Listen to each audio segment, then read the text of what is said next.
see here we're a little chilly. Gary's trying to keep all three of his legs warm.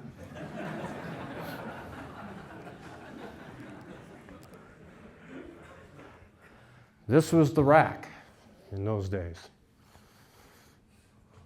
This was 1975. Most of us that were starting to climb at that point had two things to rely on for information about how to climb. One was Royal Robbins' basic rockcraft, and the other was Royal Robbins' advanced rockcraft. But I took this photo. This was on the porch of a cabin at Flaming Arrow Ranch up Bridger that Gary lived in. I took this photo because of the famous photo of the Salifay Wall that Robbins and Chenard and Chuck did. So off we went to the north face of Ross Peak. And this is the only climbing photo I have from that. But I'm wearing a Bell motorcycle helmet that I borrowed from a guy named Art Stendel that people know in town. And what's awesome about this is we're bivvied, right?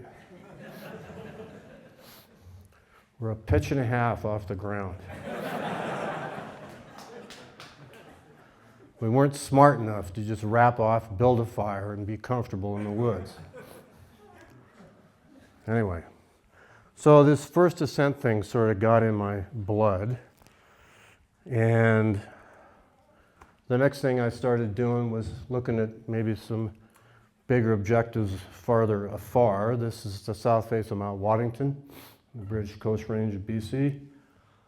Coast Range of BC, I should say. So it's a pretty famous mountain, but for those of you that don't know much about it, it's actually the highest peak in Western Canada other than the Logan St. Elias. So it's higher than Mount Robson. It's higher than anything in the Canadian Rockies. And in 1936, Fritz Wiesner and Bill House did the first ascent of this south face here, up this couloir thing. 6 years later, Fred Beckey at the age of 19 and his brother Helmy at the age of 16 did the second ascent. And 35 years later, I showed up with my friend Ken Kearns, and we'll talk about what we did in a second. But I went there in 1975, actually like a few weeks after I climbed Ross Peak with Gary. And wooden skis, lots of wool, huge frame packs, huge loads, 90-pound packs. This is why my back is messed up. And but what's fun about this is 4 other guys that I went to the University of Oregon with, and they just said, hey, let's go to Mount Waddington. I went, I don't even know what Mount Waddington was. And this book, The Unknown Mountain by Don and Phyllis Munday, had been published about their early attempts, and that's the only thing we had for information. So off we went. It's a 45-mile approach from the ocean to the base of the face. The rack had improved a little bit. Now we actually had hexes besides just pitons. This is 1975, right? So we didn't have a very good trip. Weather was bad, the rock was bad, and we didn't know what we were doing at all. So the guy on the right, that's how he felt. The guy on the left decided to go back.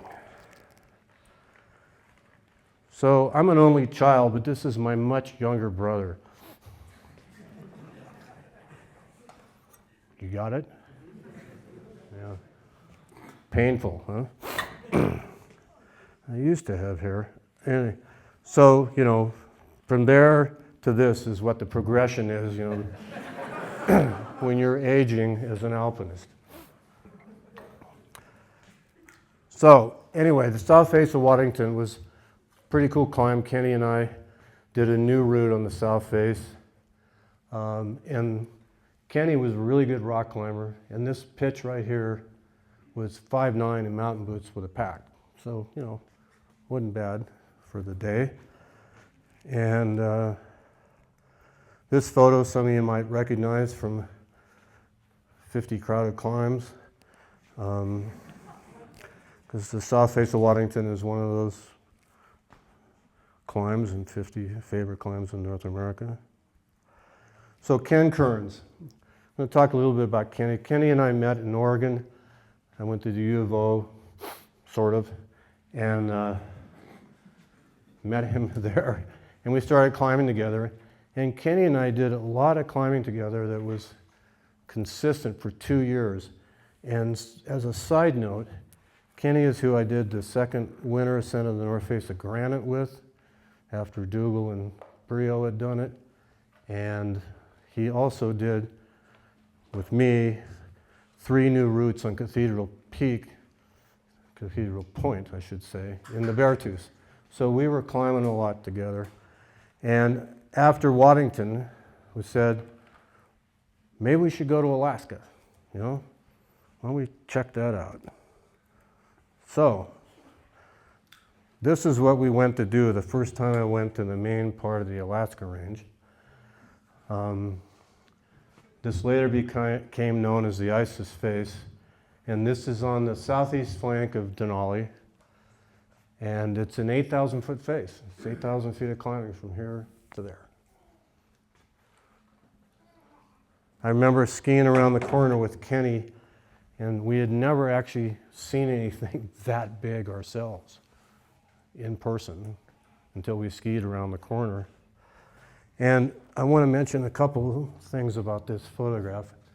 First, you'll see that Kenny and I had a little bit of an epic, which we'll talk about in a second here, which happened right here.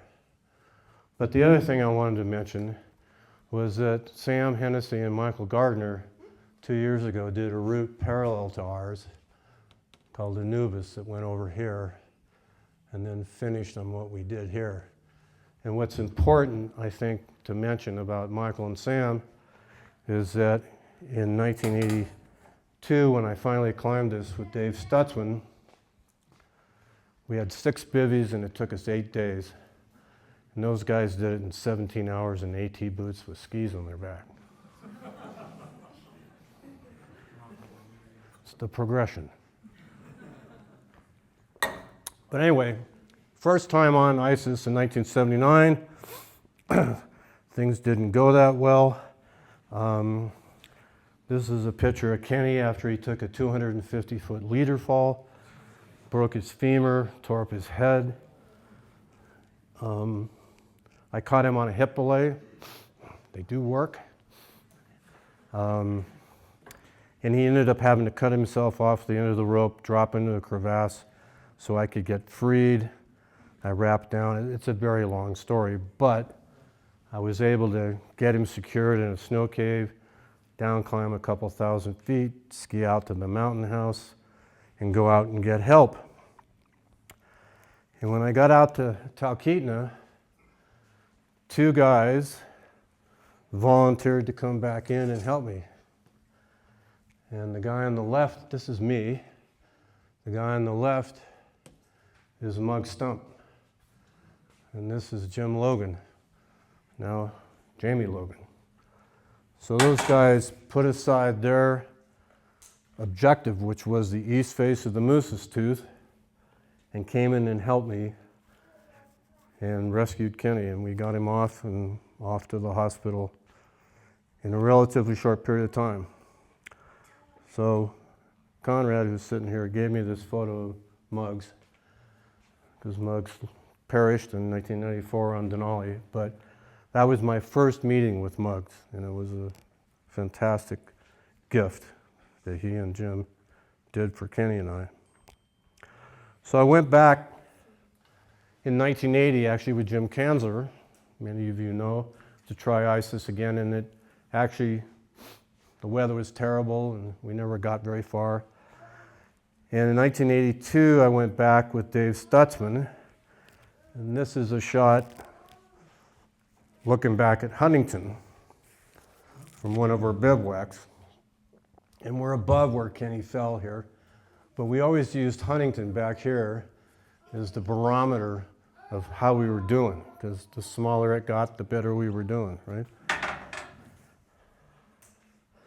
I didn't take many climbing photos of that, but this photo is Dave coming through the cornice at the top of the face. This is just at 16,000 or just under on the top of the face. This was in an old Chenard catalog, actually, a long time ago. And here's Dave on top of the face, but we still had miles to go and another 4,000 feet of climbing to get up to the summit of Denali behind us there. But we didn't, because Dave had a really bad staph infection, and so we bailed and went down. But we did do the face. So that ISIS was my first sort of focal point of, let's go to the Alaska Range, and eventually I got up it, thanks to Dave. So I'm going to bounce around a little bit here. This young man is Jim Danini, who many of you know. And he's here in Pakistan with me with his date for the night, actually. But we went to Alaska together. In 1985, it was Jim's first trip to ever climb in Alaska. And we went to this thing on the east face of Mount Hunter, the North Peak here, that we ended up calling the Diamond Arête. So this is the North Peak of Hunter. Here's the Diamond Arête. I named it that just because I'm not very imaginative. It looks like the diamond on Long's Peak, right? And so before I get into the climbing footage here, talking about Michael Gardner and Sam Hennessy and also Rob Smith again, just this past spring, these guys did a new route up here and up a huge dihedral system here, and then traversed back and came into our route and then finished on our route. I think they called it one-way ticket, right? Yeah. So another progression in terms of the level of difficulty those guys were climbing this past spring, but this was almost 40 years ago. So we fly in there, and in those days, there weren't big, powerful planes in Talkeetna that you could get you into the mountains. So one at a time, we flew in a Piper Cub with Cliff Hudson, and this is actually his son, Jay Hudson. But Cliff flew me first into the Pocket Glacier on the east face of Hunter here, and then left, And I waited for 5 or 6 hours before Jay came back with Danini. And then once Jay got here, you can see him sporting his Alaskan tan here. Jay told us that there's no way they could pick us up. So the only way out was Kahiltna Base, which is totally on the other side of the mountain, because the planes in those days weren't powerful enough. So we were committed, which is okay, actually, sometimes. Anyway, so the route we did went up this obvious weakness here, and then up through these broken chimneys, and up through this mixed terrain to there. And then from then on up it was sort of hiking. But I've done a fair amount of climbing in Alaska. This was one of the few times where we just got out of the plane and did a new route, first time, ground up, done. So here we are, climbing up the first part. And it's interesting, I didn't realize this until the other day when I was looking at these, but I'm wearing low foot thing crampons, right? That was the hot lash up at that point. Jeff's new crampon. Next photo, Danini's still wearing strap crampons. I'm not sure why. I'll have to ask. So there's a theme in some of these photos, and I'm not going to say what. But there's a theme that you might see throughout the course of this era. And if anybody knows what it is already, fine. But anybody got a guess? No helmet. Helmets for wimps.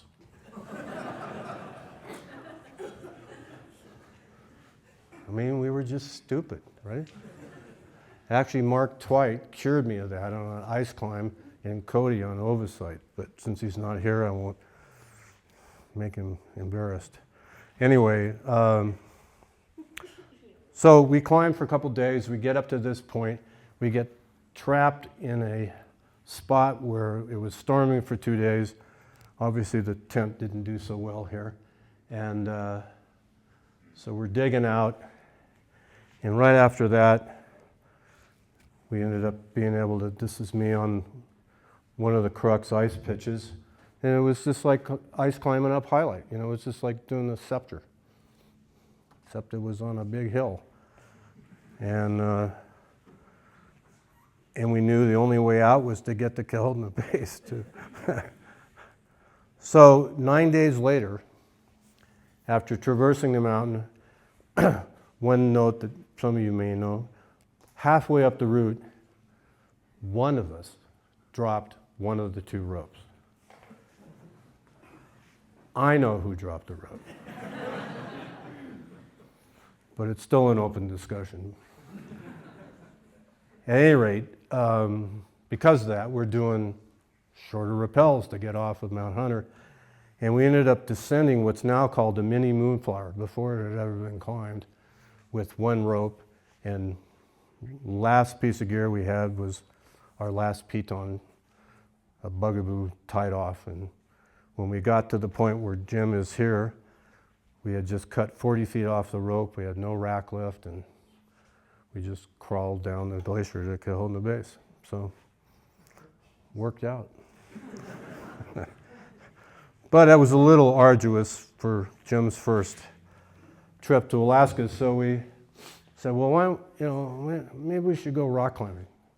And Jim's a much better rock climber than me. That's always been his main forte. And I'd had my eye on this thing. This is the east face of Baril in the Ruth Gorge. And so after a few trips in there, we ended up doing a thing I called the Cobra Pillar, which is this center pillar here that goes up, straight up the middle of the face. And this is the smallest, a lot of people have been to the Ruth, but for those of you that haven't, this is the smallest peak in the main part of the Ruth Gorge, and it's the size of Half Dome. Everything else is much bigger, especially Mount Dickey. So anyway, here we are, bare hands, chalk bags, rock shoes. I don't have a helmet. Jim, for some goddamn reason, took a helmet.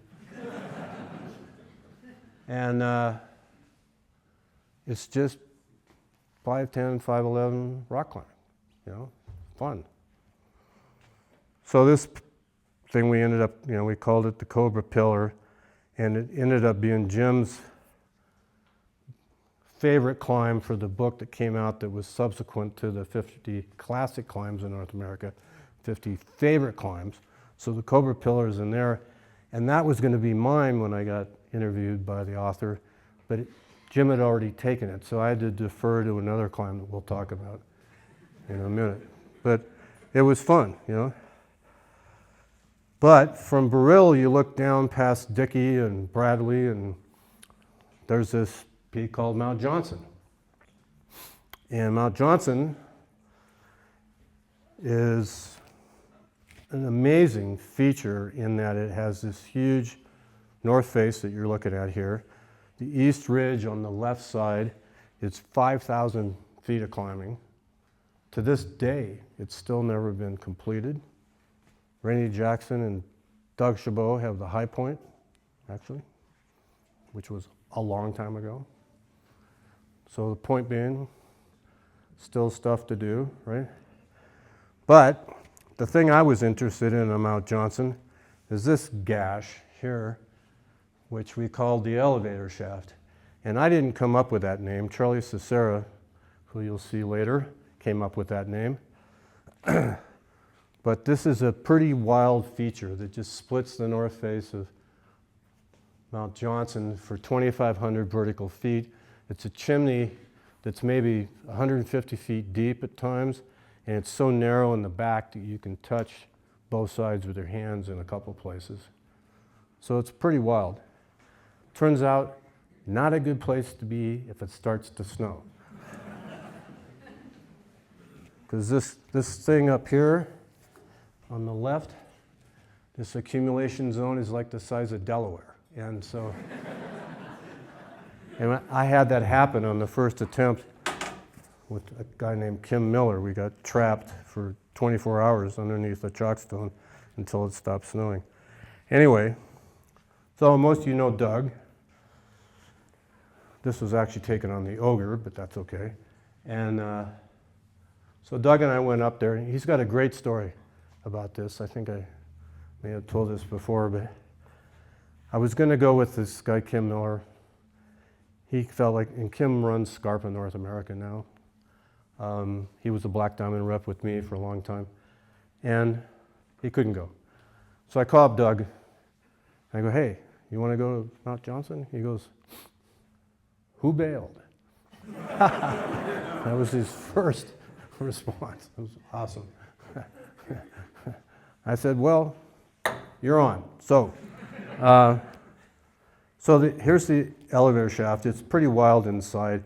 And what's unique about it, at least the times I've been there, is that this looks like ice, but it's actually just compressed snow from spindrift avalanches. So it's what we call China white, which is, street slang for heroin. And but you can't protect it very well. You can protect the rock, but the rock was very monolithic, so it was actually challenging to get protection. And in fact, we climbed 9 pitches up this thing before we ever placed an ice screw. And this is Doug leading up into the second chalkstone here. That thing that's got the snow on it is actually a boulder that's about 50 feet in diameter, stuck in the chimney. There's Doug's right foot on that same boulder, just to give you some scale. And after that, the climbing got easier, and we just cruised on up to this col. And then you can see the steps behind me there.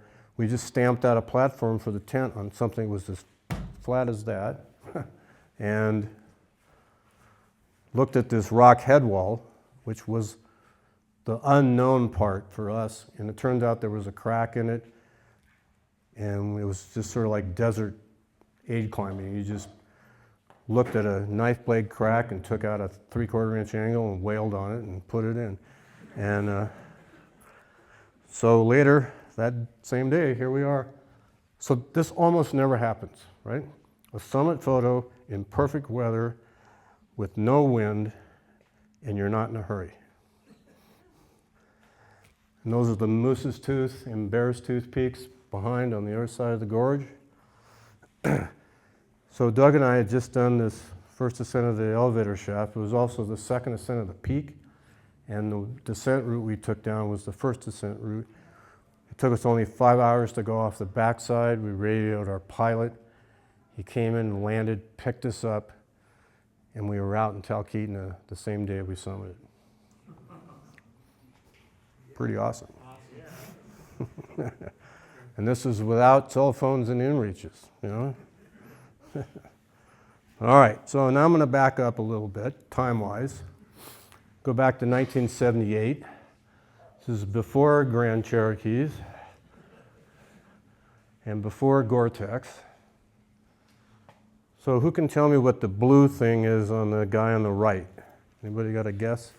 Rain jacket? What kind of rain jacket? Foamback. Nice. Chenard Foamback. I've often said this, but it's the only product I think Yvonne ever made that you ought to get a Nobel Science Prize for, because it's both doesn't breathe and is not waterproof.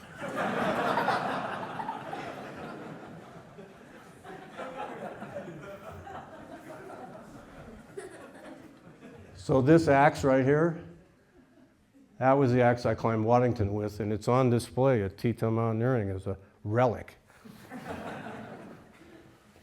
as we speak. Anyway, in 1978, 4 of us from Oregon decided to go climb Mount Kennedy. And these other guys were all students at U of O that I had met when I was pretending to go to school there. And this was the first photo I saw at Kennedy. This is a Bradford Washburn photo taken in 1935 by Brad. And it's pretty hard not to see the striking North Ridge line there. So I want to talk a little bit about the history here and this ridge, but also the peak. Mount Kennedy, as we know, is named after JFK, but Brad Washburn was responsible for that, actually. And it turns out Mount Kennedy is not in the United States. It's 7 miles inside Canada. Okay? The peak behind to the right, this rounded hump thing over here, is Mount Alverstone, and this is Mount Hubbard. Those are border peaks, but Kennedy is not in the United States. Just a minor detail. Anyway, Brad decided, this photo was hanging on the wall of the Museum of Science office he had in Boston for 4 years, when the State Department called him up and said, do you know of any significant unclimbed peaks that we could name after John Kennedy? So that's how this happened. This photo of Brad's makes the North Ridge even more an appealing line. That's 7,000 feet of relief there. Kennedy's just under 14, and the Kennedy Glacier's right around 7. But we went there in 1978 with the idea of doing the first alpine-style ascent of that ridge. It had been climbed expedition-style before that, about 4 years before. And we, delusionally, I've only been climbing for a few years, and we thought we could do an alpine-style ascent of it. We tried. We didn't get up it. But I really thought this was an amazing place. And 17 years later, a guy named Jack Roberts called me up and said, you ever thought about going to Mount Kennedy? So he didn't know I'd already been there once. And what's important about this photo here is this is the face to the right of the ridge that in 1978 we never even looked at. It just was too hard and too scary and too big. And we never even considered it. We only looked at the ridge. But time had passed and people had gotten better and tools had gotten better and techniques had gotten better. So in 1995, I went there with Jack the first time and we made an attempt on this face. But in 96, we actually did climb it. So this is looking up just a few pitches up above the schrund, and it's sort of a distorted picture, but just imagine if you're standing on 70-degree ice and you're taking a photo looking straight up at the ceiling. That's what this perspective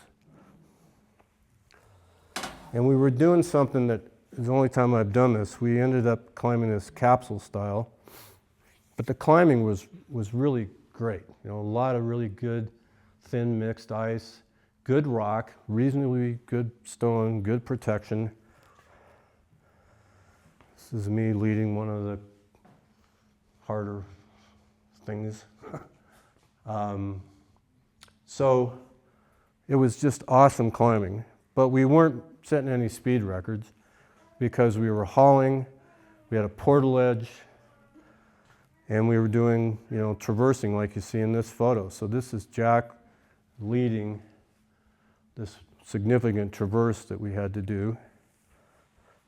This is looking back at me in the same pitch, dreading having to deal with the haul bags.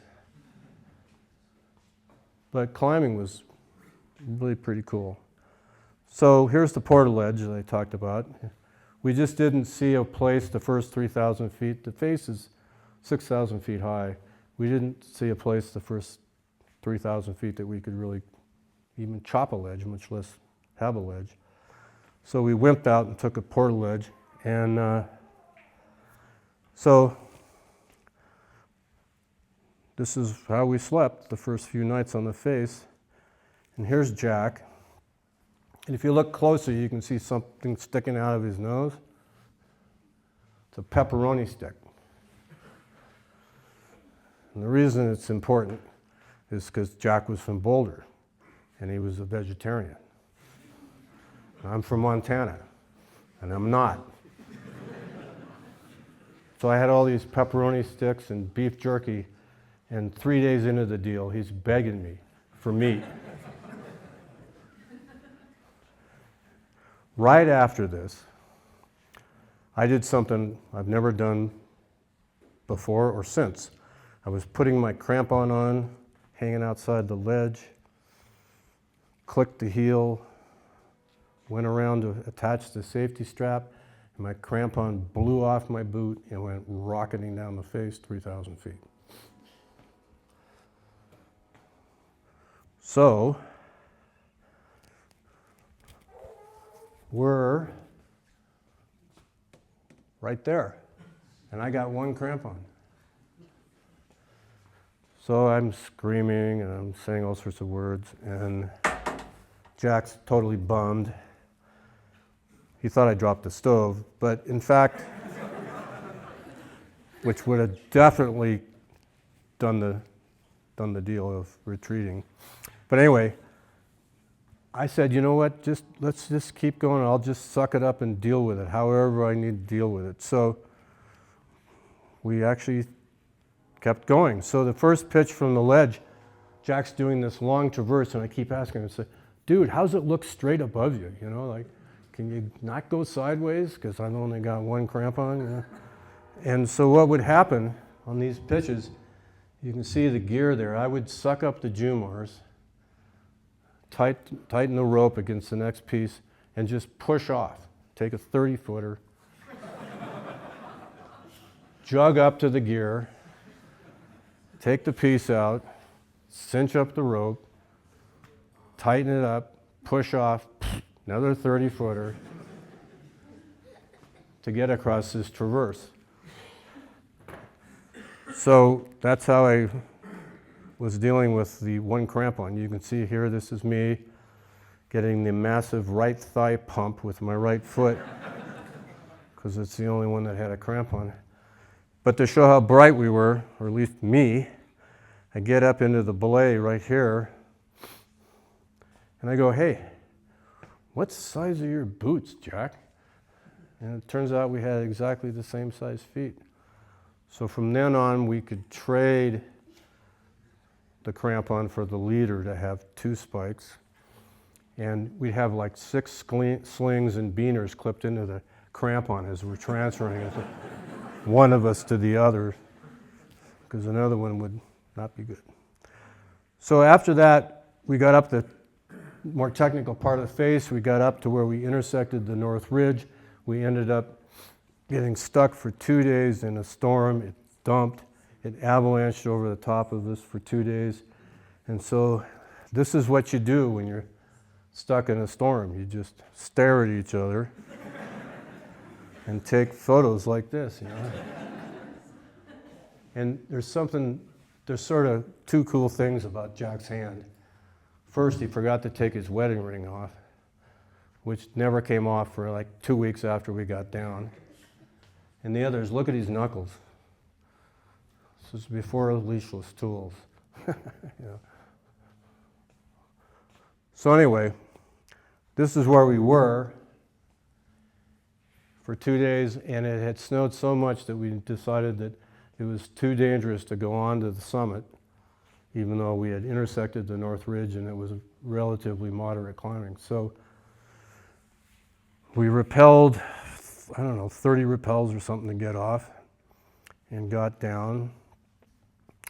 So both Jack and I like to think of this and this as our summit photos, because it sort of isn't over until you get here. So that's the story of Arctic discipline and a pair of Jacks. So there's a little backstory there. Jack called it Parajacks. I called it Arctic Discipline. Both names are good. How's that? All right, so now back to a little more local. Stuart Alexander Lowe, right? This is young Alex. When I first met him, and we started climbing in the Tetons, so I thought I'd throw in some photos of some winter stuff that Alex and I did. This is approaching the north face of the Grand, which Alex and I did in the winter of '85. We did the North Ridge in the winter of '84. This is the famous pendulum pitch. This was the first ad I ever appeared in, which was a boot ad. But beyond that, we went up and did a little variation that the first ascent party hadn't done. The first ascent party was George Lowe, Greg Lowe, Mike Lowe, and Maurice Horn, who's sitting right here. Yeah.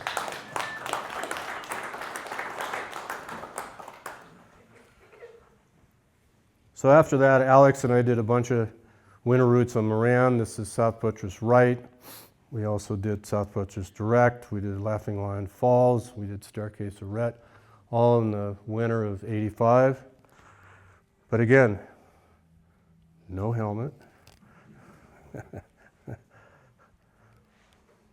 This is on the South Buttress Right. So that's young Alex, and we all know who he is and was, and we still miss him. So, back to Alaska. This is a peak called Mount Augusta. And I went there in 2002 after I was trying to recover from an autoimmune disease I had called Guillain-Barré. Thought this would be a nice way to get back on the horse. Turned out not to be the case. But this is our base camp on the Seward Glacier. It's Mount Logan behind here. Better shot of Logan. Directly over my head is a 9,000 foot unclimbed face at the time that I tried 3 times to do. It subsequently got done. But to give you an example about, the other Himalaya, this face over my head on Logan, it's 20 miles away, first of all. It's 9,000 feet of climbing.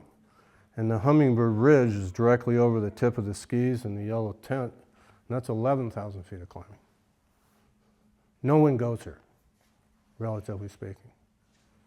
I still think the Logan St. Elias Range is one of the last vestiges of unclimbed exploratory climbing left, still. I mean, stuff has been done, but last year there were 120 people that went in the Logan St. Elias Kewaunee National Park, which is twice the size of Switzerland. 1,250 people just on the west buttress of Denali. So you do the math. Most of those people, of 120, went to Logan via 2 routes, either the East Ridge or the King Trench. So 40 of the other people were spread out over 2 Switzerlands. Food for thought. So this is Charlie Cicera, strong climber from Anchorage, did the first winter ascent of the West Rib of Denali, almost got up the French Pillar on Makalu, did a new route on University Peak with Carlos Bueller. Good, strong climber. So we thought, hey, let's just go do this little thing, this route on Mount Augusta. It's a 14,000 foot peak. It's a border peak with Canada and the US. That'll be a way for me to get back on the horse. And the first day of the climbing was just moderate alpine climbing.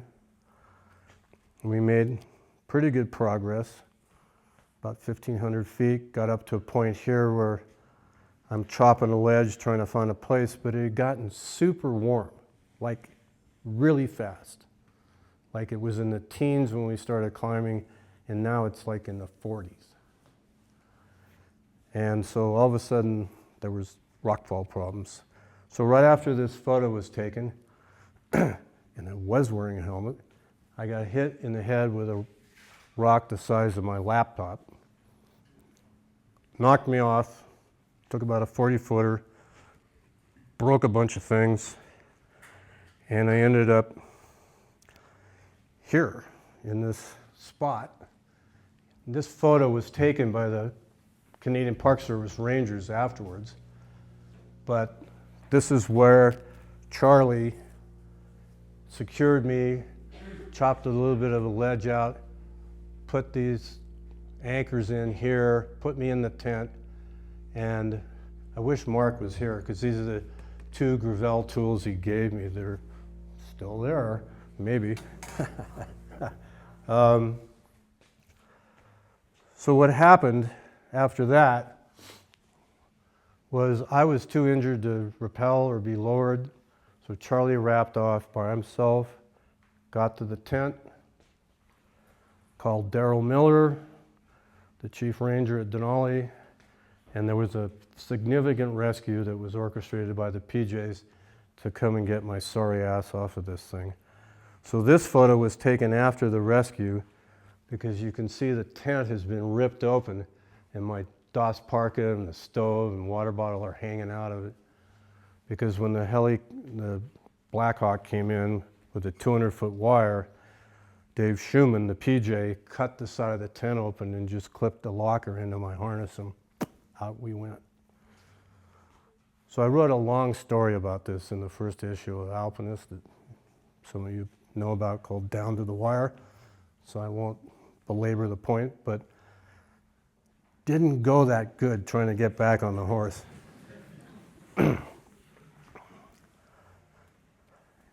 So, the last climb I'm going to talk about is a climb in Alaska I did with this guy, Jay Smith, actually a series of climbs. Jay's one of the most accomplished climbers I know, actually, and he's done as many first ascents as anyone I've ever known, and a great guy. And then there's this guy.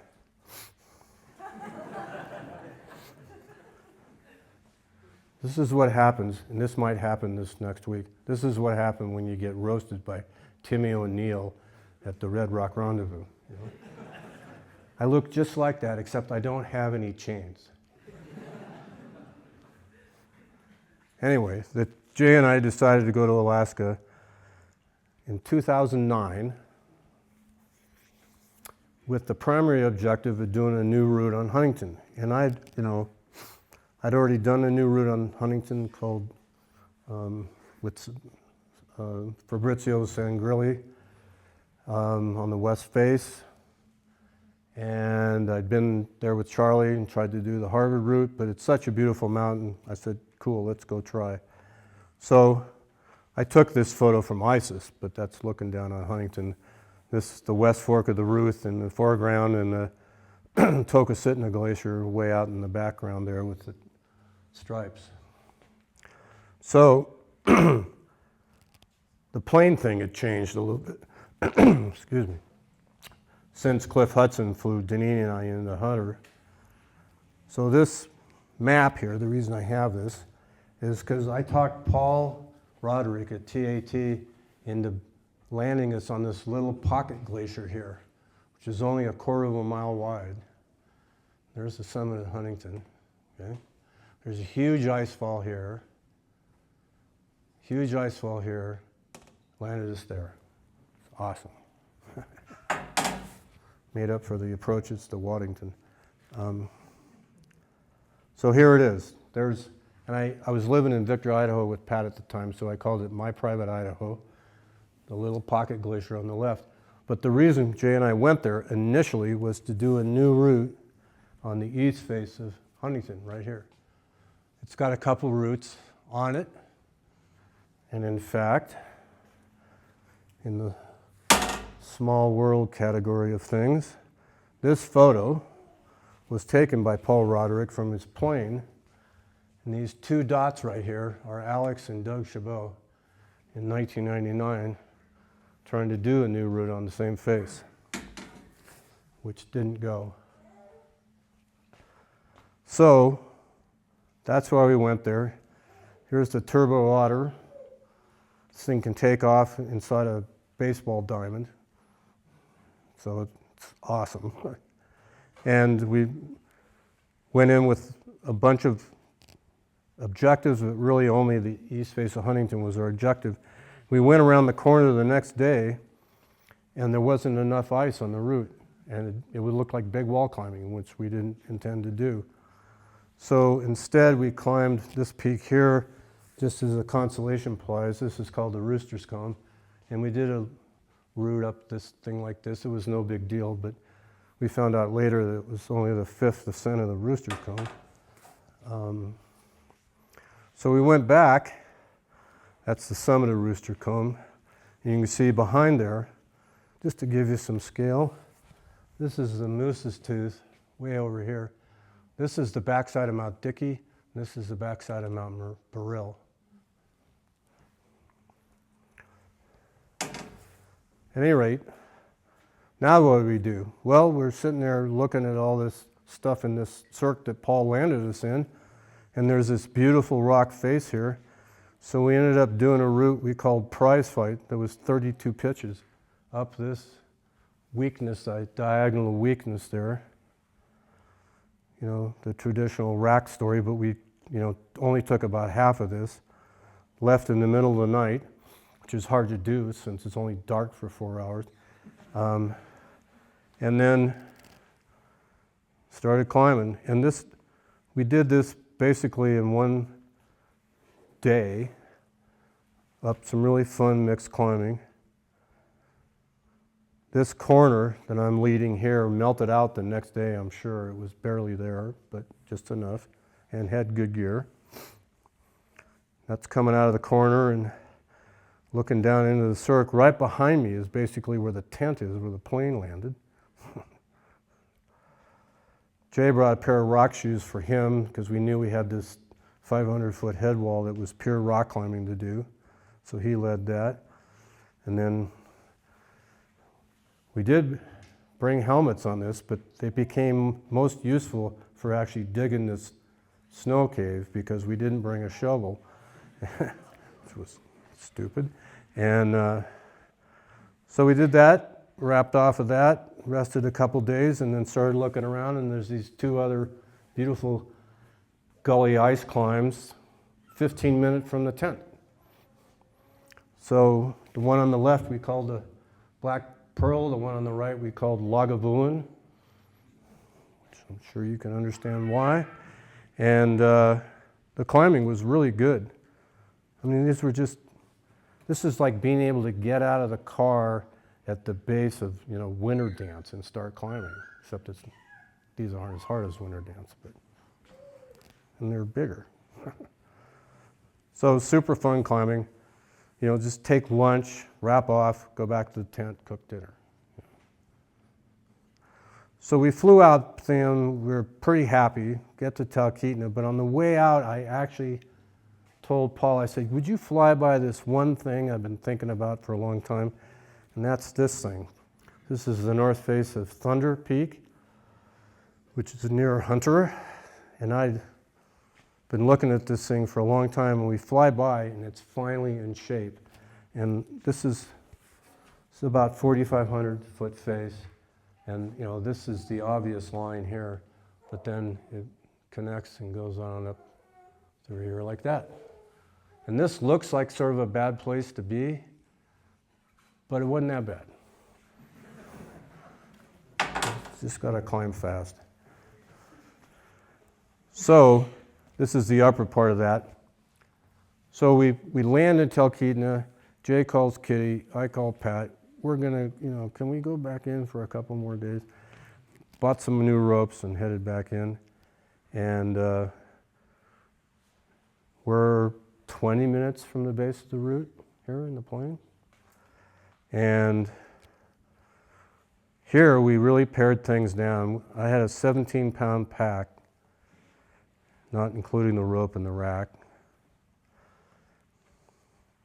And the first part we climbed up this easy lower angle stuff, and then past that horizontal snow ledge, which is a key feature you'll see in a second here.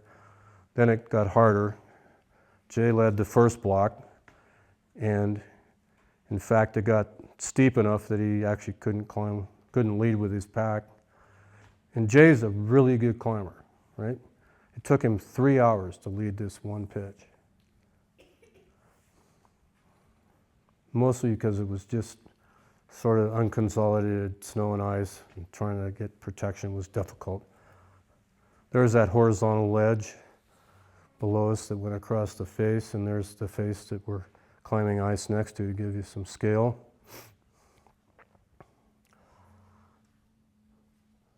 So back on the program, we climbed for 20 hours straight to this crevasse that we could see with binoculars. We didn't take any bivy gear, we just took a 1.5 pound sleeping bag each and nothing else besides the stove. Bivvied in this crevasse. In one day of climbing, our tools were so dull that we spent a half an hour sharpening our tools. And Jay was smart enough to say, hey, we should bring a file. So exiting the cave, going for the top, really fun, moderate climbing, but then occasionally fun mixed climbing like this. And then just questing for the top, relentless, 55, 60 degree, calf burning hard ice. It's a spectacular place. And now we're high enough we don't have to worry about any objective danger. This is me coming up to second to last pitch.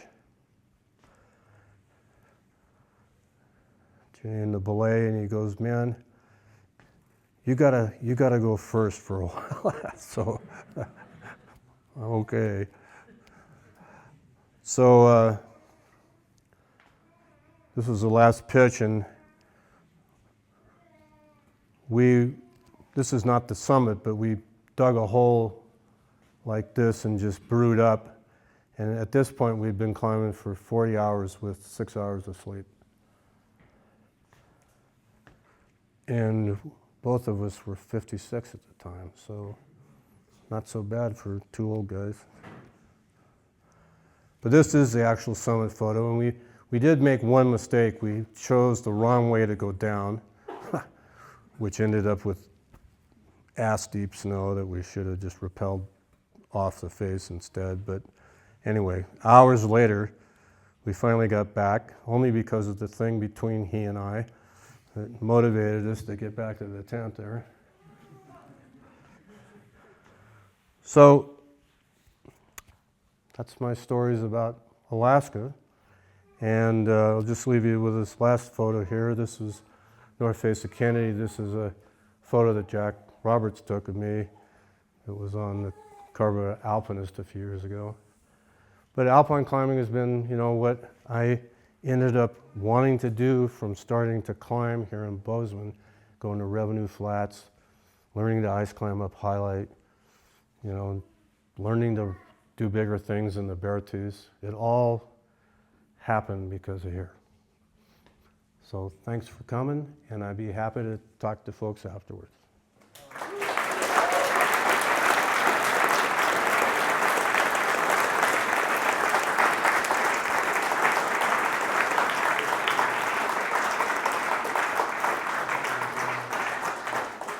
Anybody got any questions they want to drill me with?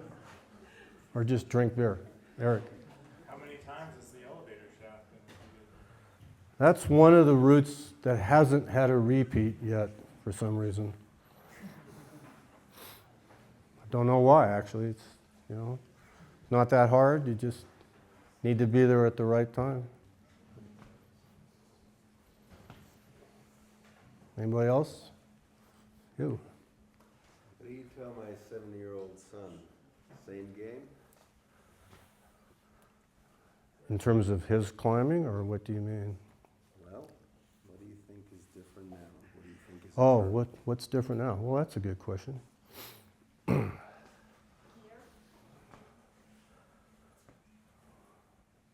Well, I think what's different now is mostly people's vision of what's possible. And that goes, I think, in concert with people being better athletes, better climbers, better gear, better clothing, all that stuff. But I think a lot of it, and training, I mean, none of us ever trained to start with, you know. You just went climbing. That changed. I think you just got to carve your own path, you know.